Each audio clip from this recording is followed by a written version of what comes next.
usted estudia la Tanaj, lo que tenemos ya en el Antiguo Testamento, no solo la Torah, sino Torah, Nevi'im y Ketuvim, los 5 libros de Moisés, los profetas y los escritos, usted va a encontrar que la fe judía, en concordancia, en consonancia con eso que dijo el maestro Hillel.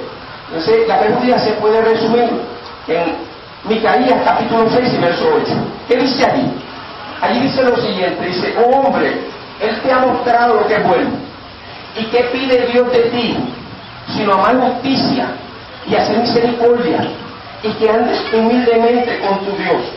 Mire todo lo que pide Dios del ser humano. Comprométete a hacer el bien, hacer justicia. Deleítate en hacer misericordia a tu prójimo. Y no vivas una vida arrogante, sin orgullo. Vive sin orgullo. ¿Por qué? Los otros días la gente decía que el orgullo es el pecado más grande. ¿Sabe por qué el orgullo es el pecado más grande? Porque la persona orgullosa es víctima de su pecado. Ese orgullo le impide reconocer que está equivocada, que ha fallado, que ha pecado contra su prójimo, que ha pecado contra Dios. Mire, a diferencia de otras religiones, el judaísmo tiene algo muy particular. Yo no le estoy diciendo que el judaísmo es la única religión verdadera, ni que usted tiene que hacerse judío para ser salvo. No, no, no. Mire, no importa la religión que usted profese, si usted vive una vida de amor, justicia y misericordia, usted va a tener parte en la java. Eso es lo que nos enseñaron los sabios de Israel. Pero los judíos tenemos una concepción de Dios que es la siguiente. Nosotros creemos que Dios hizo todas las cosas que existen. El tiempo, el espacio, la materia, la energía, las dimensiones. No hay nada que Dios no haya hecho. Todo ha sido creado excepto Dios. Y eso lo que significa es que al principio no existía nada sino Dios. Es decir, en su naturaleza más íntima, Dios no comparte ninguno de los atributos del ser humano. Dios no tiene ninguna necesidad de nada. Él está completo. La gloria de Dios ni aumenta ni disminuye un ápice por nada de lo que nosotros hagamos o digamos. Él está completo. Parece difícil de entender, pero esto es lo que creemos los judíos. Y usted se preguntará, Ramiro, pero ¿cuál es la importancia de eso que usted me está diciendo? Mire, la importancia es la siguiente. La importancia es que si Dios no necesita nada, significa que Dios no necesita que yo lo obedezca, que crea en Él, que me someta a Él. Pero, porque entonces me manda a hacer cosas.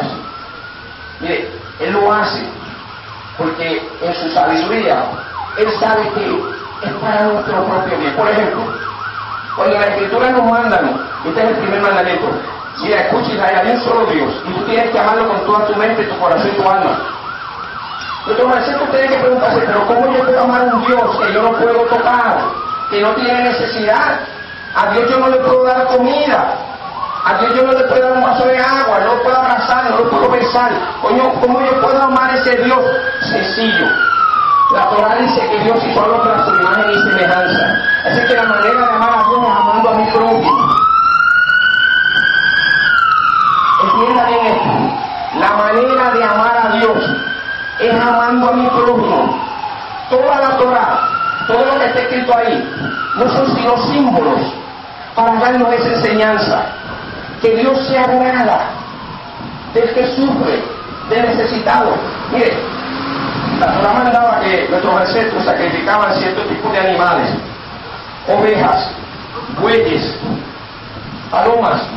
Pero qué curioso, no nos permitía sacrificar leones ni tigres. Óigame, pero si Dios es el rey del universo, ¿no deberíamos poder sacrificarle al rey de la selva, un león? ¿Por qué no eran kosher? ¿Por qué no eran agradables a Dios? ¿Saben por qué? Porque hay una enseñanza. Todos estos animales de los cuales Dios se agradaba eran animales que eran perseguidos. La paloma es perseguida por el halcón, la oveja es perseguida por el lobo, el becerro era perseguido por el león. ¿Qué significa esto, rabino? Que Dios se agrada, que Dios está de parte de los que sufren.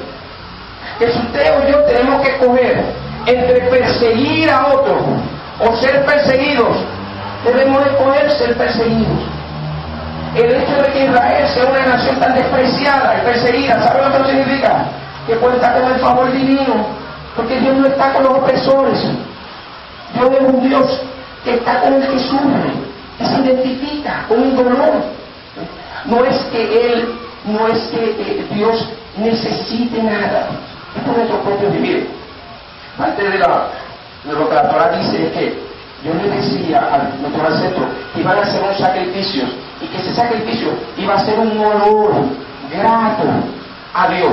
Significa que Dios huele, que tiene nariz, que necesita comida, en lo absoluto. Eso lo que significa es que así como el olor de un perfume nos alegra, nos levanta nuestro espíritu, Dios se alegra de nosotros cuando lo obedecemos. Pero no es que Dios necesite que lo obedezcamos, no. La manera de amar a Dios, como dije, Micaías 6:8, la manera de ser agradable a justicia, comprométete con hacer el bien, con la misericordia. Pero, ¿sabes qué? Esto no es único de los judíos. El cristianismo también, los grandes maestros del cristianismo enseñan lo mismo. El libro de Santiago, el libro cristiano, capítulo 1, versos 26 y 27, dice así: la religión pura y sin mácula, sin mancha, delante de Dios es esta: visita a los huérfanos, visita a las viudas en las tribulaciones, y guárdate sin mancha de este mundo. Es una paráfrasis de lo que dijo Micaías. Pero no solo eso. Samuel está consciente de esto. Abba Samuel, le doy gracias por haber venido hasta aquí el servicio. Yo he compartido con Abba Samuel, hemos estudiado el Corán juntos. Y yo le he dicho: mira, Samuel, Abba Samuel, ¿sabes que en la sura número 5 y el versículo 62 dice que sea que creamos en la Torah, sea que creamos en el Evangelio, sea que seamos musulmanes, todo aquel que cree que hay un Dios y que hay un día de juicio, eso significa tengo que vivir una vida agradable a Dios? ¿Sabe por qué? Porque al final voy a tener que dar cuenta. Todo el que cree en Dios, cree que hay un juicio y hace obras de justicia y misericordia, no tiene nada de qué temer. Aún el Corán enseña que usted no tiene que ser musulmán para agradar a Dios. Y ese es mi mensaje. Mire, usted no tiene que ser judío para agradar a Dios. Usted no tiene que ser cristiano, tiene que ser católico, no tiene que ser pentecostal. Usted lo que tiene que hacer es comprometerse con Dios, hacer lo bueno. La Escritura dice: yo he puesto delante de ti el bien y el mal, la vida, la muerte, la bendición y la maldición. Escoge la vida para que vivas. El problema que tenemos nosotros los puertorriqueños, Dios tenga misericordia en nuestro país y el mundo entero, es que nos hemos constituido a nosotros mismos, nos hemos hecho a nosotros mismos Dios. El propósito de nuestra vida es satisfacer nuestro ego, nuestras pasiones, nuestros deseos egoístas. Cada cual busca su propio bien y a los demás que Dios reparta suerte. Mire, eso es lo que trae destrucción al mundo. No acabamos de entender que la Escritura dice que Dios hizo al hombre a su imagen y semejanza. ¿Sabe qué? Pero acabo de decirlo, que Dios no tiene un cuerpo. ¿También qué significa esto? Mire, que así como Dios puede amar, nosotros tenemos la capacidad de amar. Así como Dios es uno solo, hay un solo Dios. Nosotros estamos hechos imagen y semejanza. ¿Sabe qué significa? Que Dios espera que nosotros los seres humanos no seamos uno solo, que nos sigamos viviendo en contienda, destruyéndonos unos a otros. Por eso dice la Escritura: mirad cuán bueno es y cuán delicioso habitar los hermanos juntos en armonía. ¿Por qué? Porque allí envía Dios bendición y vida eterna. Ahí está la vida eterna. En eso consiste. La gente dice: ¿cómo yo consigo la vida eterna? Ama a Dios amando a tu prójimo, comprométete a hacer lo bueno, no vas a tener nada que temer.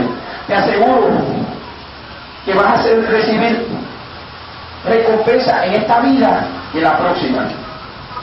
Quiero, para terminar, que me acompañen en una oración que quiero hacer por el pueblo de Puerto Rico, por este país, nuestra patria. Dios nos ha llamado al pueblo de Israel a ser una nación de reyes, de sacerdotes, ser luz del mundo. Y quiero que hagamos una oración para que Dios nos dé ese compromiso con Él, para poder cumplir esta misión, hacer luz al mundo. Señor Dios Todopoderoso, Creador del cielo y de la tierra, te doy la gloria, la honra y la alabanza, porque solo tú la mereces. Gracias por habernos escogido y llamado desde todas las naciones para darle tu Torah, Señor. Padre, yo te pido por todo aquel que escucha mis palabras, Señor, que tú toques cada corazón y que tu Ruach HaKodesh, tu Espíritu Santo, convenza de arrepentimiento a cada vida, Señor, que aquel que todavía no ha hecho un compromiso personal de aceptarte como Dios, como Rey, como Señor, como Liberador, que lo haga en esta tarde, Señor. Ten misericordia de este país, de nuestro país, de Puerto Rico. Ten misericordia de sus líderes, Señor. Abre sus corazones para que entiendan que no van a hallar satisfacción en esta vida si te dejan a ti afuera, Señor. Porque tú nos creaste para tener armonía, comunión contigo, Señor. Somos tus hijos. Tú eres nuestro Padre Celestial. No puede haber felicidad en ninguna vida cuando el Hijo vive apartado de su Padre. Gracias te doy, Señor. Amén. Amén. Vamos a hablar con nosotros.